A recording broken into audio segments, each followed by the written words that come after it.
Hello दोस्तों, मैं अनिल यादव। आज हम प्रॉफिट एंड लॉस की 8वीं क्लास पढ़ेंगे एक अच्छे कंटेंट के साथ।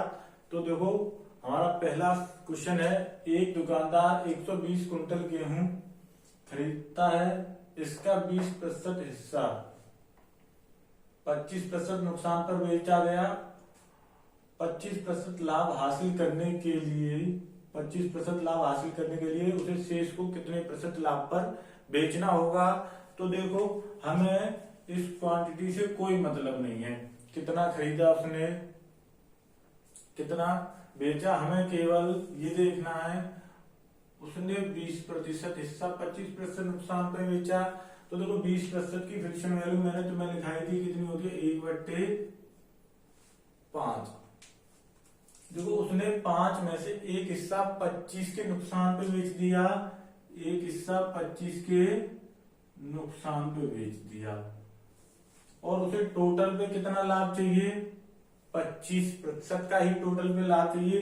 टोटल 5 है, तो ये इस पे 25 का लाभ चाहिए। टोटल 25 पंजे 125।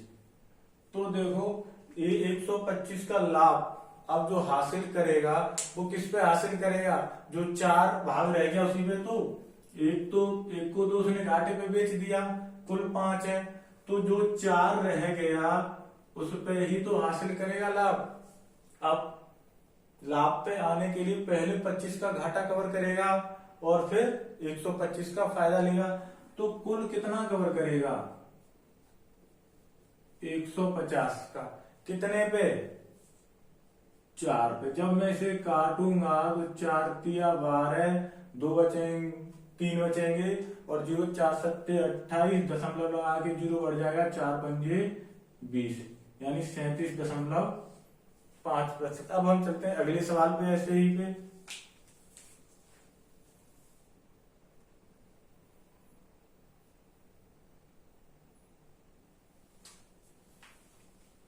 देखो, दूसरा सवाल है हमारा बिल्कुल ऐसा ही।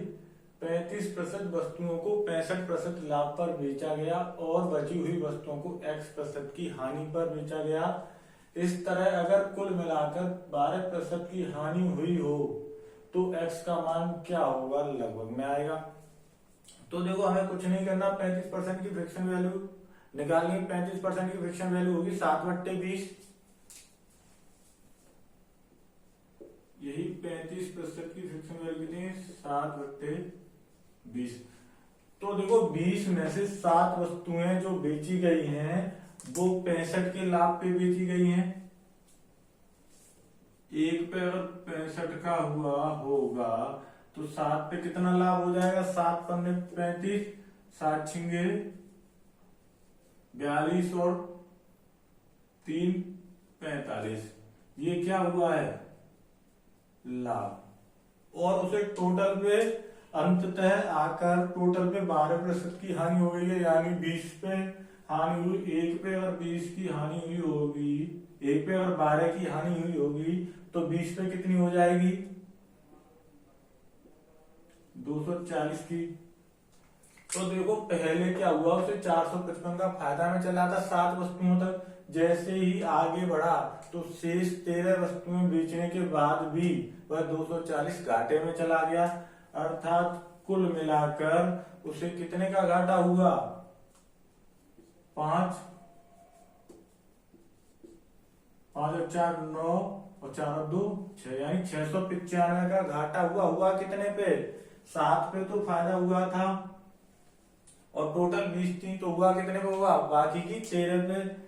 तो 13 से काटो, ये देखो 13 पन्ना 65, कितने बचे, 4 4 और 5 45, 13 तिया 39 दशमलव लगा लेंगे, और यहाँ पे आ जाएगा 6 और 0 7 हो जाएगा, 13 पन्ना 65 हो जाएगा, ज्यादा हो जाएगा, 13 चौक 52, लगभग 4 से ऊपर जाएगा, 4.8 के समथिंग, ये 53.5%। एक्स का मान क्या निकला है, 53.5%। अब हम चलते हैं आगे एक और सवाल पे।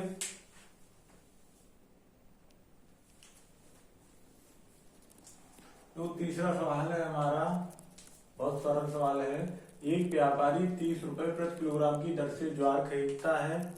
उस अनाज का 20% हिस्सा व्यर्थ हो जाता है। वह शेष अनाज को इस तरह बेचने की योजना बनाता है ताकि वह 40% समग्र लाभ कमा सके, यानी टोटल पे 40% लाभ कमा सके। उसे किस कीमत पर अनाज बेचना चाहिए? तो देखो, हम यहाँ देखेंगे उसका जो 20% अनाज हो गया व्यर्थ, यानी 1/5, 20% की फ्रैक्शन है तो 1/5 होती है। ये 5 क्या है? कुल मात्रा, और ये 1 क्या है? व्यर्थ मात्रा अनाज की। ये कुल और व्यर्थ मात्राओं की अनुपात है। तो देखो, 1 अनुपात का मान में 30 रुपया प्रति किलोग्राम दे रखा है, तो पहले कुल क्रय मूल्य निकाल लेंगे। इसका जब हम सीपी निकालेंगे, कॉस्ट प्राइस, तो 5 भाव क्या है 30 का, तो कुल क्रय मूल्य कितना हो जाएगा? 150। अब हम क्या निकालेंगे? वह 150 पे 40% का लाभ लेगा, तो टोटल एसपी निकाल लेंगे हम। टोटल एसपी 150, 40% लाभ लेगा तो कितना हो जाएगा? 140% बट्टे 100। 2 जीरो से 2 जीरो, 15 चौका 60, 15 एकम 15 और 6 21, यानी उसे कितने में बेचना चाहिए? 210 रुपए में बेचना चाहिए, तब जाकर उसे 40% का लाभ मिलेगा।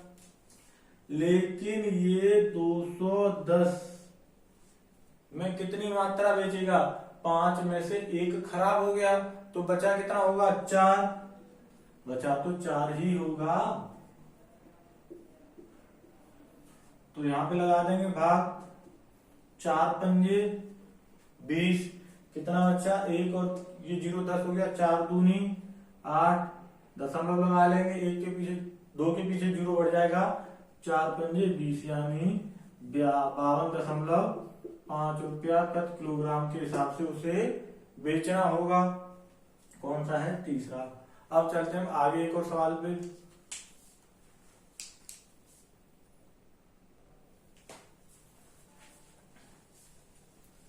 देखो, हमारा ये चौथा सवाल है। एक विक्रेता ने 2400 रुपए में 40 दर्जन फल खरीदे। इनमें से 30 फल सड़ गए और उन्हें फेंक दिया गया। शेष फलों को प्रति दर्जन किस दर से बेचे कि उसे 25% का लाभ हो? लाभ तो क्रय मूल्य पे ही होगा, और क्रय मूल्य कितना है? 2400। तो देखो, उसने खरीदे कितने थे? 40 दर्जन खरीदी थे उसने, और फल कितने सड़ गए? 30 सड़ गए। इस 30 को हम दर्जन में डालेंगे। एक दर्जन में कितना होता है? 12, तो ये कितना हो जाएगा? 2.5 दर्जन, यानी 2.5 दर्जन हो जाएगा। तो देखो कितने फल सड़ गए? खराब हो गए। तो सही कितने बचे? ये तो फेंक दिए गए, सही कितने बचे? घटा देंगे हम 37.5 दर्जन। अब क्या है? उसे 37.5 दर्जन पे ही क्रय मूल्य का 25% लाभ लेना है। तो देखो, क्रय मूल्य कितना है?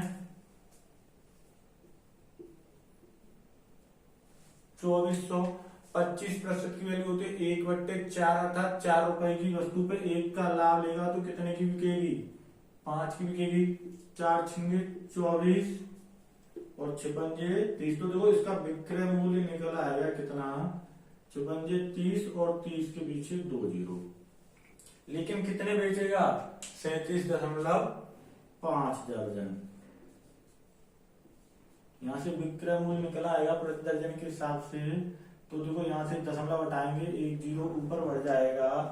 25 से देखो ये आएगा 25 से कम 25, 12 बचेंगे, 25 पंजे 125, और देखो 25 से ये 2 जीरो चले जाएंगे 4 बार, और 4 तिया 12, यानी 12 के पीछे 2 जीरो बट्टे 15, 15 अट्ठे 120, यानी कितना आ गया? 80 रुपया प्रति दर्जन। कहाँ है कैलकुलेशन, देखो ऐसे और समझ लो एक बार। ये है 3037.5। तो देखो यहाँ से दशमलव हटाएंगे हम तो 0 बढ़ जाएगा। 25 से देखो ये कितनी बार गया, 15 बार। और देखो ये यही तो है 300 गुणा 100 ही तो है ये। तो देखो 25 से ये 4 बार गया, 4 तिया, और देखो 15 से ये 15 दूनी 30, 20 गुणा 4 80 रुपया प्रति दर्जन। ये है। अब चलते हम आगे एक और सवाल पे।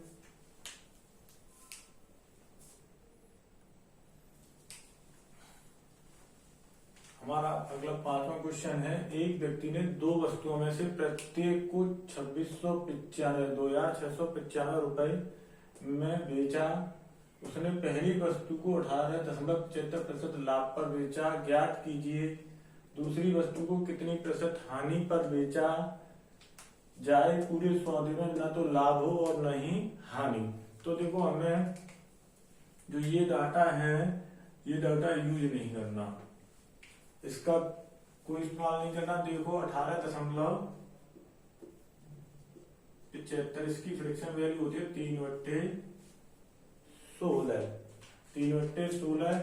तो देखो लाभ पर बेचा 16 रुपए क्रय मूल्य और विक्रय मूल्य। तो देखो इसने यहाँ पे 16 रुपए की वस्तु पे, यहाँ पे प्रॉफिट भी लिख लो, 16 रुपए की वस्तु पे 3 का लाभ लिया।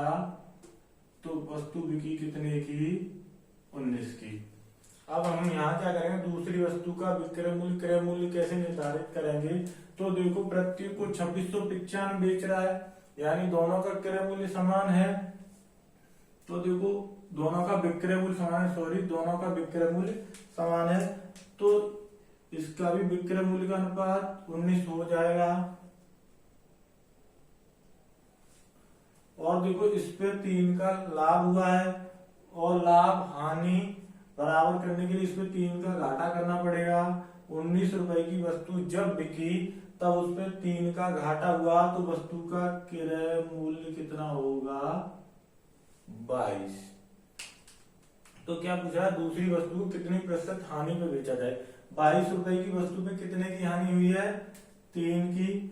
3 की हानि 22 रुपए की वस्तु पे हुई है। परसेंटेज के लिए 100 का 2 से ये 50 बार, 2 से ये 11 बार।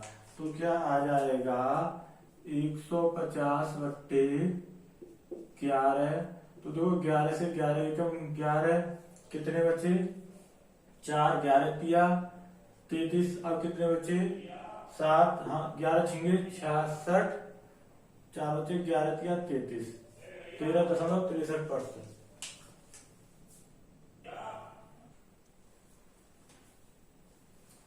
देखो ये 6वां सवाल है। अभी हमने जो सवाल किया था 5वां, उसी की तरह है। एक व्यक्ति ने 2 वस्तुओं को 6630 रुपए में बेचा। प्रत्येक को 6630 रुपए में बेचा। पहली वस्तु को 27.5% लाभ पर बेचा। ज्ञात कीजिए दूसरी, ये हटा दो, ये स्टेप गलत है। दूसरी वस्तु को इस प्रकार बेचता है, पूरे सौदे में न तो लाभ हुआ और न ही हानि।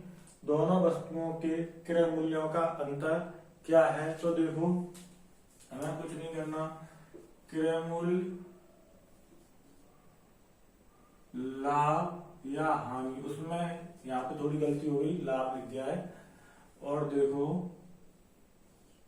विक्रय मूल्य, तो देखो 27.5% का मान होता है 27.5% का मान होता है 11/40। 40 रुपए की वस्तु पर, पहली वस्तु लाभ पे बेचा है, तो 40 रुपए की वस्तु पे लाभ हुआ 11 का। तो बिकी कितनी होगी, 51 की। दो प्रत्येक का विक्रय मूल्य 6630 है, प्रत्येक का विक्रय मूल्य समान है, तो इसका भी विक्रय मूल्य क्या हो जाएगा, 51।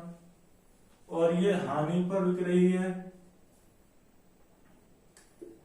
तो लाभ हानि, न तो लाभ हो रहा है न हानि, तो जितना लाभ उसने पहले लिया उतनी ही हानि हो गई। तो देखो 51 रुपए की वस्तु बिकी, तब 11 की हानि हुई, तो क्रय मूल्य कितना होगा 52।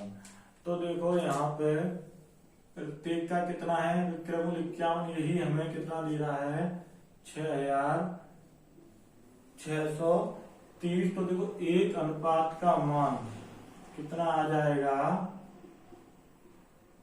24, एक अनुपात का मान 24 आ जाएगा। और यहाँ पे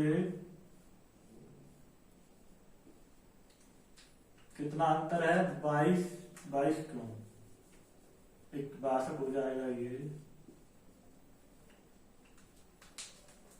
तो देखो ये कितना हो गया 22, 22 चौका 88, 22 दूनी 44, 44 और 8 52 है, कहीं नहीं है, कहीं गलती हो रही है, देखो फिर देखते हैं। यही 51 रेशियो बराबर कितना है 6630 रुपया। तो देखो 17 से ये काटो, 17 तिया 51 और ये काटेंगे हम 17 तिया 51, कितने बचे 5, 17 निम्मा 153 और 0 ये। फिर देखो 13 तिया 39, यानी एक रेशियो का मान कितना आ गया 130 आ गया। और हमारा ये अंतर कितना है क्रय मूल्यों का, CP1 डिफरेंस CP2 130 गुणा 22, 13 दूनी 26, 13 दूनी 26 और 2 28, 0 यानी 2860 रुपए।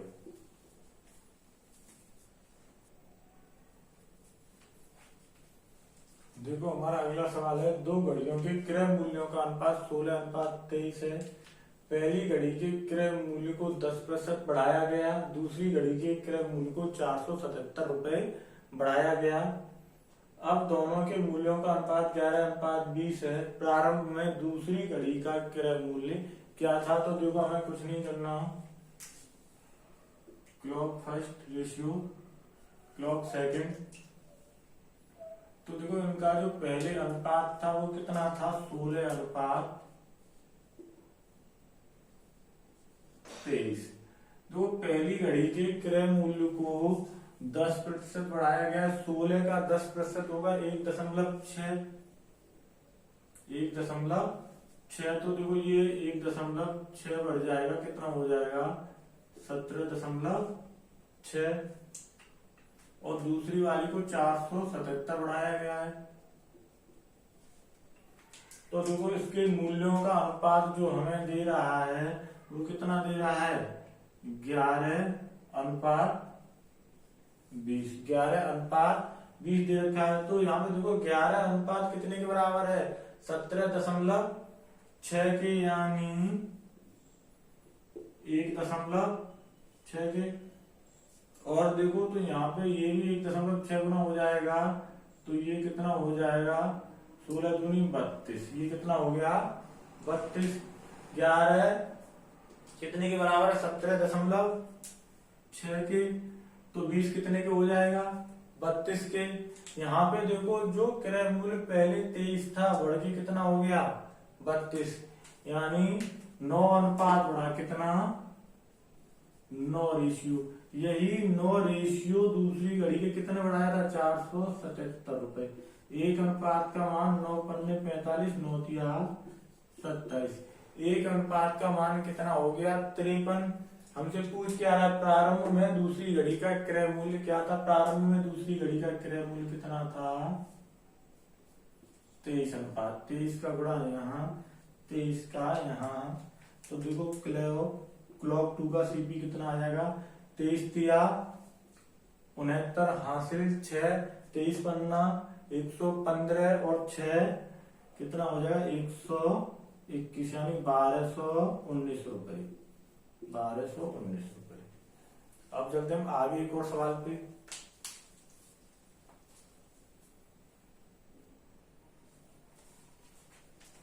वो आज का हमारा लास्ट सवाल है ये। एक निर्माता अपनी वस्तु को थोक विक्रेता को 10% लाभ पे बेचता है और वह थोक विक्रेता उससे दुकानदार को 20% की लाभ पर बेचता है। उसके बाद वह दुकानदार 56,100 रुपए में 15% की हानि पर ग्राहक को बेचता है। तो निर्माता के लिए यहाँ पे एक वर्ड है दुकानदार, ग्राहक को, यहाँ लिख लेना ग्राहक को। तो निर्माता के लिए उस वस्तु का लागत मूल्य क्या है? तो देखो हमें कुछ नहीं करना, जिसने वस्तु का मैन्युफैक्चर किया उसने होलसेलर को बेचा कितने पर? 10% के लाभ पर, यानी 10 रुपए की वस्तु कितने में? 11 में बेची। फिर होलसेलर ने किसे बेची? शॉपकीपर को कितने की? 20% के लाभ पर, अर्थात 5 रुपए की वस्तु कितने में? 6 में। फिर देखो शॉपकीपर ने किसी कंज्यूमर को, ग्राहक को बेचा कितने? 15% की हानि पर। 15% की वैल्यू होती है 3/20, अर्थात 20 रुपए की वस्तु पे कितने का घाटा लिया? 3 का। तो बिकी कितने की? 17 की। अब कुछ नहीं, हमें इसी सॉल्व आउट करना है। हमें केवल निर्माता और ग्राहक से मतलब है, तो हमें इनका सीधा सीधा मल्टीप्लाई कर देंगे। तो जो अनुपात आ जाएगा मैन्युफैक्चर किया उसका और कंज्यूमर का आ जाएगा। तो देखो पहले से थोड़ा सॉल्व आउट कर लें। 2 से ये 3 बार, 2 से ये 10 बार। अब गुणा कर दो, 10 दाई 100 और 5 500, 17 किया 51। 51 में जब 11 का गुणा होगा, 11 एकम 11, 11 पंजे 55, 55 और 1 6, ये आ गया। ये अनुपात किसका आया? जिसने निर्माण किया उसका और ग्राहक का। ग्राहक को यह वस्तु कितने की पड़ी? 561 रेशियो ही 56,100 के बराबर है। एक लिखना भूल, 1 अनुपात बराबर 100। और निर्माता को कितने का लागत मूल्य? 500 अनुपात।